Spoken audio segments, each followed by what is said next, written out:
بسم اللہ الرحمن الرحیم نحمده ونصلی علی رسولہ الکریم اما بعد۔ آج قرآن کریم کے 15ویں پارے کا خلاصہ ہے۔ 15ویں پارے کی پہلی سورت سورہ اسراء ہے جو 111 آیات اور 12 رکوعات پر مشتمل ہے۔ اللہ تبارک و تعالی کا ارشاد مبارک ہے، سبحان الذی اسری بعبدہ لیلا من المسجد الحرام الی المسجد الاقصی۔ پہلی آیت مبارکہ میں حضور علیہ الصلاۃ والسلام کے معجزہ معراج کا ذکر ہے۔ اسراء کے معنی رات کو لے جانا، چونکہ اس صورت میں واقعہ معراج کا ذکر ہے جس میں ہمارے نبی صلی اللہ علیہ وسلم کو رات کے وقت مسجد حرام سے مسجد اقصی اور پھر وہاں سے آسمانوں پر لے جایا گیا، اس لیے اسے سورہ اسراء کہا جاتا ہے۔ یہ واقعہ حضور صلی اللہ علیہ وسلم کا بہت بڑا معجزہ ہے اور آپ علیہ الصلاۃ والسلام کے لیے بہت بڑا اعزاز تھا۔ یہ اعزاز انسانوں میں ہمارے آقا صلی اللہ علیہ وسلم کے سوا کسی نبی کو حاصل نہیں ہوا۔ یہ واقعہ بیداری کی حالت میں پیش آیا، یعنی یہ روحانی نہیں جسمانی معراج تھا اور معجزہ تھا کہ آپ علیہ الصلاۃ والسلام مسجد حرام سے مسجد اقصی گئے۔ وہاں پر آپ کو امام الانبیاء کا لقب ملا، آپ نے تمام انبیاء کو امامت کرائی۔ وہاں سے آپ کے معراج کا سفر شروع ہوا، آسمانوں پر مختلف انبیاء اکرام علیہم الصلاۃ والسلام سے ملاقات ہوئی۔ وہاں سے آپ سدرۃ المنتہا اور پھر اللہ کے دربار پر گئے، اللہ سے روبرو ملاقات ہوئی، اور اس معراج کے موقع پر اللہ نے نماز کا تحفہ آپ کو عطا کیا اور اسی رات کے حصے میں آپ علیہ الصلاۃ والسلام واپس آئے۔ یہ کوئی خواب نہیں تھا بلکہ یہ بیداری کے حالت میں اللہ نے آپ کو یہ معجزہ عطا کیا۔ اگر یہ نیند کی حالت میں پیش آیا ہوتا تو اسے اتنے اہتمام کے ساتھ قرآن کریم میں ذکر نہ کیا جاتا اور نہ ہی مشرکین اسے جھٹلاتے، کیونکہ خواب میں تو اس واقعے سے بھی زیادہ عجیب و غریب واقعات اور مناظر انسان دیکھتا ہے اور کوئی بھی اسے جھوٹ نہیں کہتا، گویا یہ ہمارے نبی صلی اللہ علیہ وسلم کا معجزہ ہے۔ اس کے بعد اللہ کا ارشاد ہے، وَقَضَيْنَا إِلَى بَنِي إِسْرَائِيلَ فِي الْأَرْضِ لَتُفْسِدُنَّ فِي الْأَرْضِ مَرَّتَيْنِ۔ بنی اسرائیل کو پہلے سے بتا دیا گیا تھا کہ تم ملک شام میں 2 مرتبہ فساد مچاؤ گے، اور دونوں بار ہم بطور سزا کے تمہارے اوپر اپنے بندوں کو مسلط کریں گے۔ چنانچہ پہلی مرتبہ جب انہوں نے تورات کی مخالفت کی اور حضرت شعیع علیہ السلام جیسے انبیاء کو ناحق قتل کیا تو ان پر بخت نصر اور اس کے لشکر کو مسلط کر دیا گیا، جو پورے ملک میں ایک کنارے سے دوسرے کنارے تک پھیل گئے۔ انہوں نے علماء رؤساء کو قتل کر دیا، تورات جلا ڈالی، بیت المقدس کو ویران کر دیا اور بہت سارے اسرائیلیوں کو گرفتار کر کے لے گئے۔ دوسری بار یہود کا فتنہ اور فساد اس وقت عروج پر پہنچ گیا جب انہوں نے حضرت زکریا اور یحییٰ علیہم الصلاۃ والسلام کو شہید کیا، اور وہ گناہوں میں حد سے بڑھ گئے اور سرکشی کی انتہا کر دی تو اللہ نے انہیں رومیوں کے ذریعے سے برباد کر دیا۔ یہی فتنہ اور فساد یہود کی تاریخ رہی ہے۔ نبی صلی اللہ علیہ وسلم کے زمانے میں بھی انہوں نے اپنے آباء و اجداد کی روایت کے مطابق جب جرائم اور سازشوں کی راہ اختیار کی تو ان پر مسلمانوں کو غلبہ عطا کر دیا گیا، جنہوں نے انہیں جزیرہ عرب سے باہر کیا۔ ماضی قریب میں ہٹلر ان کے لیے خدائی کوڑا ثابت ہوا، جس نے بے شمار یہودیوں کو قتل کیا اور بے شمار کو زندہ جلا ڈالا۔ آج پھر ان کا فتنہ اور فساد عروج تک پہنچ گیا ہے۔ اب دیکھیے ان پر اللہ کا قہر کب نازل ہوتا ہے۔ دوسرے رکوع میں دنیا پرستی کی مذمت کا بیان ہے۔ من کان یرید العاجلۃ عجلنا له فیہا ما نشاء لمن نرید ثم جعلنا له جہنم یصلاها مذموما مدحورا۔ ارشاد ہوا کہ دنیا کے طلبگاروں کو اللہ دنیا میں جتنا چاہتا ہے دے دیتا ہے، لیکن آخرت میں ان کا ٹھکانہ جہنم کی آگ ہے۔ البتہ ومن اراد الآخرۃ وسعى لها سعیها وهو مؤمن فاولئک کان سعیهم مشکورا۔ جو لوگ آخرت کے طلبگار ہو اور اس کے لیے اخلاص کے ساتھ کوشش بھی کر رہے ہو تو اللہ تعالیٰ ایسی مبارک کوششوں کی بہترین قدر افزائی فرمائے گا اور اس کا بہترین بدلہ عطا فرمائے گا۔ تیسرے رکوع میں اسلام کی معاشرتی ہدایات کا ذکر ہے۔ اجتماعی زندگی کے تقریباً 13 اسلامی آداب اور اخلاق بیان کیے گئے ہیں۔ حقیقت میں اخلاق اور آداب ہی کی وجہ سے کوئی امت اور فرد عزت اور عظمت کے مستحق بنتے ہیں۔ بعض حضرات نے ان آداب کو معراج کا پیغام بھی قرار دیا ہے۔ یہ آداب آیت نمبر 23 سے لے کر آیت نمبر 39 تک مذکور ہے۔ پہلے نمبر پر اللہ کا ارشاد ہے وَقَضَىٰ رَبُّكَ أَلَّا تَعْبُدُوا إِلَّا إِيَّاهُ وَبِالْوَالِدَيْنِ إِحْسَانًا۔ پہلا حکم اللہ کے سوا کسی کی عبادت نہ کرو۔ دوسرا حکم والدین کے ساتھ حسن سلوک کرو۔ اما یبلغن عندک الکبر احدہما او کلاہما فلا تقل لہما اف۔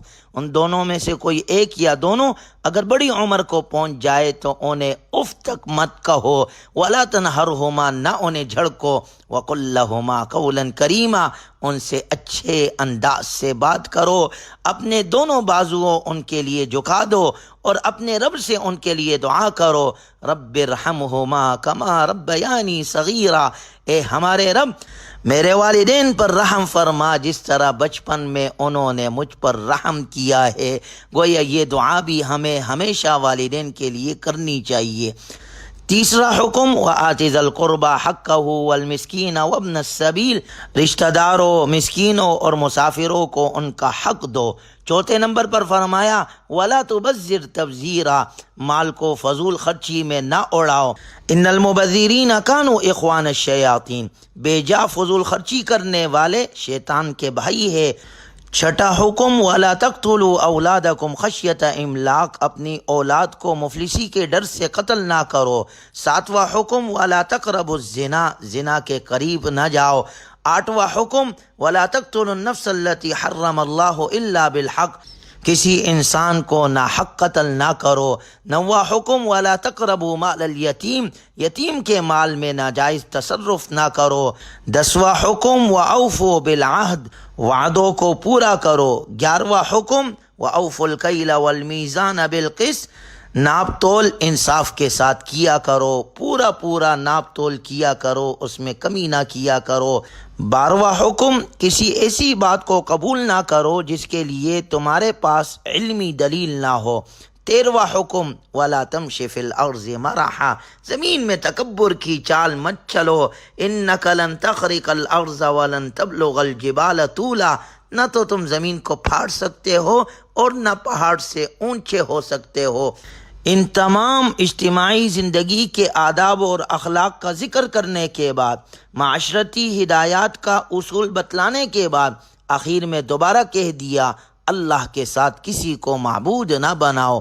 اللہ تعالی ہمیں ان تمام ہدایات پر عمل کی توفیق نصیب فرمائے۔ اس کے بعد 5ویں رکوع میں اللہ نے ذکر فرمایا وَإِن مِّن شَيْءٍ إِلَّا يُسَبِّحُ بِحَمْدِهِ وَلَٰكِن لَّا تَفْقَهُونَ تَسْبِيحَهُمْ، کہ ساتوں آسمان، زمین بلکہ کائنات کی ہر شے اللہ کی تسبیح کر رہی ہے لیکن تم ان سب کی تسبیح کو نہیں سمجھتے۔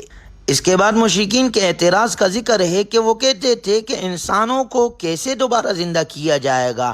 انہیں جواب دیا گیا کہ جس اللہ نے پہلی بار بنایا تھا وہی اللہ دوبارہ بھی زندہ کرنے پر قادر ہے۔ 7ویں رکوع میں ارشاد باری تعالیٰ ہے وَاسْتَفْزِزْ مَنِ اسْتَطَعْتَ مِنْهُمْ بِصَوْتِكَ وَأَجْلِبْ عَلَيْهِمْ بِخَيْلِكَ وَرَجِلِكَ وَشَارِكْهُمْ فِي الْأَمْوَالِ وَالْأَوْلَادِ وَعِدْهُمْ وَمَا يَعِدُهُمُ الشَّيْطَانُ إِلَّا غُرُورًا۔ 7ویں رکوع میں قصہ آدم اور ابلیس ذکر ہوا ہے اور اس کے ذریعے سے آگاہ کیا گیا ہے کہ ابلیس اپنی آواز کے ذریعے سے انسانوں کو گمراہ کرے گا۔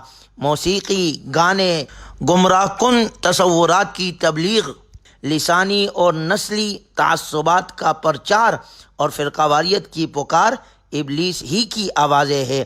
مزید فرمایا کہ ابلیس انسانوں کے مال اور اولاد میں شریک ہو جائے گا۔ حرام کمائی، مال کا بیجا اڑانا، اولاد کی اچھی تربیت نہ کرنا دراصل ابلیس کو مال اور اولاد میں شریک کرنا ہے۔ اکثر انسان ابلیس کے راستے کی پیروی کرتے ہیں حالانکہ ان کا اصل محسن اللہ ہے جس نے انسان کو پیدا کیا اور ہر قسم کی نعمتوں سے مالا مال کیا۔ ضرورت اس بات کی ہے کہ انسان اللہ کے احکامات پر عمل کرنے والا۔ 9ویں رکوع میں نبی صلی اللہ علیہ وسلم کے توسط سے امت کو 5 وقتہ نماز ادا کرنے کا حکم دیا گیا۔ اقیم الصلاۃ لدلوک الشمس الی غسق اللیل وقرآن الفجر، خاص طور پر فجر کی نماز میں طویل قرآن پڑھنے کی تلقین کی گئی ہے، کیونکہ ان قرآن الفجر کان مشہودا، اس وقت فرشتوں کی بھرپور حاضری ہوتی ہے۔ وَنُنَزِّلُ مِنَ الْقُرْآنِ مَا هُوَ شِفَاءٌ وَرَحْمَةٌ لِّلْمُؤْمِنِينَ وَلَا يَزِيدُ الظَّالِمِينَ إِلَّا خَسَارًا، اور قرآن کریم سچے مؤمنوں کے حق میں شفا اور رحمت ثابت ہوگا اور ناقدری کرنے والوں کے لیے ابدی خسارے کا باعث ہوگا۔ سورت کے اختتام میں اللہ تعالیٰ نے حضرت موسیٰ علیہ السلام کے معجزات کا ذکر کیا کہ فرعون نے ان معجزات کو جادو قرار دیا۔ اللہ نے فرعون کو اس کے پورے لشکر سمیت غرق کر دیا، اور سورت کے اختتام میں بتایا گیا کہ اللہ تعالیٰ شریک اور اولاد سے پاک ہے اور وہ اسماء حسنہ کے ساتھ متصف ہے۔ قُلِ ادْعُوا اللَّهَ أَوِ ادْعُوا الرَّحْمَٰنَ أَيَّمَّا تَدْعُوا فَلَهُ الْأَسْمَاءُ الْحُسْنَىٰ، اللہ پکارو یا رحمان پکارو، اللہ کے مبارک ناموں میں سے یہ بہترین نام ہے۔ اس کے بعد سورہ کہف شروع ہوتی ہے جو 110 آیات اور 12 رکوعات پر مشتمل ہے۔ کہف غار کو کہتے ہیں، چونکہ اس صورت میں غار والوں کا قصہ بیان کیا گیا ہے، اس لیے اسے سورہ کہف کہا جاتا ہے۔ اس سورت کی فضیلت کے بارے میں متعدد احادیث وارد ہے۔ مسلم اور نسائی میں حضرت ابو الدرداء رضی اللہ عنہ سے روایت نقل ہے کہ جو شخص سورہ کہف کی آخری 10 آیات پڑھے گا وہ دجال کے فتنے سے محفوظ رہے گا۔ اہل علم کہتے ہیں کہ سنت یہ ہے کہ جمعے کے دن یا رات میں سورہ کہف پڑھی جائے، کیونکہ آپ علیہ الصلاۃ والسلام نے فرمایا جو شخص جمعے کے دن سورہ کہف پڑھے گا اس کے لیے 2 جمعوں کے درمیان کو نور سے منور کر دیا جائے گا۔ اس صورت مبارکہ میں پہلا قصہ اصحاب کہف کا ہے۔ یہ وہ چند صاحب ایمان نوجوان تھے جنہیں دقیانوس نامی بادشاہ بت پرستی پر مجبور کرتا تھا۔ وہ ہر ایسے شخص کو قتل کر دیتا تھا جو اس کی شرکیہ دعوت کو قبول نہیں کرتا تھا۔ ان جوانوں کو ایک طرف مال و دولت کے انبار، اونچے عہدوں پر تقرر اور معیار زندگی کی بلندی جیسی ترغیبات دی گئی، اور دوسری طرف ڈرایا دھمکایا گیا اور جان سے مارنے کی دھمکیاں دی گئی۔ ان جوانوں نے ایمان کی حفاظت کو ہر چیز پر مقدم جانا اور اسے بچانے کی خاطر نکل کھڑے ہوئے، کہنے لگے ربنا رب السماوات والارض لن ندعو من دونه الہا لقد قلنا اذا شططا، کہ ہمارا رب وہی ہے جو آسمان و زمین کا رب ہے، ہم اس کے علاوہ کسی کو نہیں پکاریں گے۔ اور اللہ سے دعا کی۔ اصحاب کہف کی مشہور دعا ہے آیت نمبر 10 میں ربنا آتنا من لدنک رحمہ وہیئ لنا من امرنا رشدا، اے ہمارے رب ہمیں اپنے جانب سے رحمت عطا فرما اور ہمارے کاموں میں ہمارے لیے آسانی مہیا فرما۔ اللہ تعالیٰ نے ان کی دعا قبول کی۔ جب یہ شہر سے نکلے، چلتے چلتے بہت دور ایک پہاڑ کی غار تک پہنچ گئے۔ انہوں نے اس غار میں پناہ لینے کا ارادہ کیا۔ جب وہ غار میں داخل ہوئے تو اللہ تعالیٰ نے انہیں گہری نیند سلا دیا۔ وَلَبِثُوا فِي كَهْفِهِمْ 300 سِنِينَ وَازْدَادُوا 9، چنانچہ وہ 309 سال تک اس غار میں سوتے رہے۔ جب نیند سے بیدار ہوئے تو کھانے کی فکر ہوئی۔ ان میں سے ایک کھانا خریدنے کے لیے شہر آیا، وہاں اسے پہچان لیا گیا۔ 3 صدیوں میں حالات بدل چکے تھے۔ اہل شرک کی حکومت ختم ہو چکی تھی اور اب موحد برسر اقتدار تھے۔ ایمان کی خاطر گھر بار چھوڑنے والے یہ نوجوان ان کی نظر میں بڑی حیثیت اختیار کر گئے۔ اس قصے سے یہ سبق حاصل ہوتا ہے کہ مومن کو ایمان کے سلسلے میں بڑا حساس ہونا چاہیے، اور اگر خدا نخواستہ مادیت اور ایمان دونوں میں سے کسی ایک کے انتخاب کا مرحلہ آ جائے تو مسلمان کو بہر صورت ایمان کی حفاظت ہی کو ہر مادی چیز پر ترجیح دینی چاہیے۔ اس واقعے کے بعد سورہ کہف کے 5ویں رکوع میں اسباب پرستی کی نفی کے لیے ایک واقعہ بیان کیا گیا ہے۔ وَاضْرِبْ لَهُم مَّثَلَ الرَّجُلَيْنِ جَعَلْنَا لِأَحَدِهِمَا جَنَّتَيْنِ مِنْ أَعْنَابٍ وَحَفَفْنَاهُمَا بِنَخْلٍ وَجَعَلْنَا بَيْنَهُمَا زَرْعًا کہ ایک شخص کو اللہ نے انگور اور کھجور کے 2 باغات عطا کیے تھے۔ باغات کے درمیان ایک نہر جاری تھی، دونوں باغات بڑے سرسبز تھے اور خوب پھل لاتے تھے۔ وہ شخص ہر وقت ان باغات میں ہی مصروف رہتا تھا اور اللہ کی یاد سے غافل تھا۔ ایک دن اسے اس کے ایک ساتھی نے متوجہ کیا کہ کچھ اللہ کو بھی یاد کر لیا کرو، عنقریب یہ باغات فنا ہو جائیں گے اور قیامت آ جائے گی، کچھ قیامت کی تیاری کی بھی کوشش کیا کرو۔ اس نے بڑے تکبر سے کہا، ما اظن ان تبید هذه ابدا کہ میرے باغات پر کبھی بھی زوال نہیں آ سکتا۔ میں نے ان باغات کی حفاظت کے لیے کھجوروں کی باڑ لگا دی ہے، تیز آندھی بھی میرے باغات کا کچھ نہیں بگاڑ سکتی۔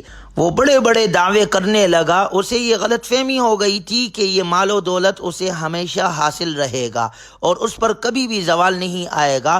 اس کا خیال تھا کہ اول تو قیامت ہی قائم نہیں ہوگی، اگر ہوئی بھی تو وہاں بھی مجھے خوشحالی حاصل رہے گی۔ اس کے صاحب ایمان دوست نے اسے سمجھانے کی کوشش کی کہ اسباب کو خدا کا درجہ مت دو، انہیں سب کچھ نہ سمجھو اور اللہ کو ہرگز نہ بھولو۔ اس کائنات میں وہی کچھ ہوتا ہے جو وہ چاہتا ہے، لیکن دولت نے اس کی آنکھوں پر ایسی پٹی باندھی تھی کہ سورج سے بھی زیادہ یہ روشن حقیقت اس کو سمجھ نہ آ سکی۔ پھر اللہ کا عذاب آیا اور اس کے باغات جل کر کوئلہ ہو گئے۔ تباہی اور بربادی کے بعد وہ پچھتانے لگا کہ اے کاش میں نے شرک نہ کیا ہوتا اور اسباب کو خدا کا درجہ نہ دیا ہوتا، مگر اس کا پچھتاوا اس کے کسی کام نہ آیا۔ گویا اس واقعے سے ہمیں بھی سبق ملتا ہے کہ صرف اسباب پر بھروسہ نہیں کرنا، بلکہ مسبب الاسباب رب ذوالجلال کے ساتھ اپنا تعلق مضبوط بنانا ہے تو اللہ ہر جگہ کامیابی عطا کرے۔ چنانچہ اس کے بعد 6 رکوع میں اللہ تعالیٰ نے دنیا کی زندگی کے لیے کھیتی کی مثال بیان کی ہے۔ وَضَرَبَ اللَّهُ مَثَلَ الْحَيَاةِ الدُّنْيَا كَمَاءٍ أَنزَلْنَاهُ مِنَ السَّمَاءِ کہ دنیاوی زندگی کی مثال پانی کی طرح ہے۔ آسمان سے پانی برستا ہے، پانی کے ساتھ سبزہ مل کر کھیتی کی صورت اختیار کرتا ہے۔ رفتہ رفتہ کھیتی عروج پر آتی ہے، پھر زرد پڑ جاتی ہے، خشک ہو جاتی ہے اور چورا چورا ہو کر زمین میں مل جاتی ہے۔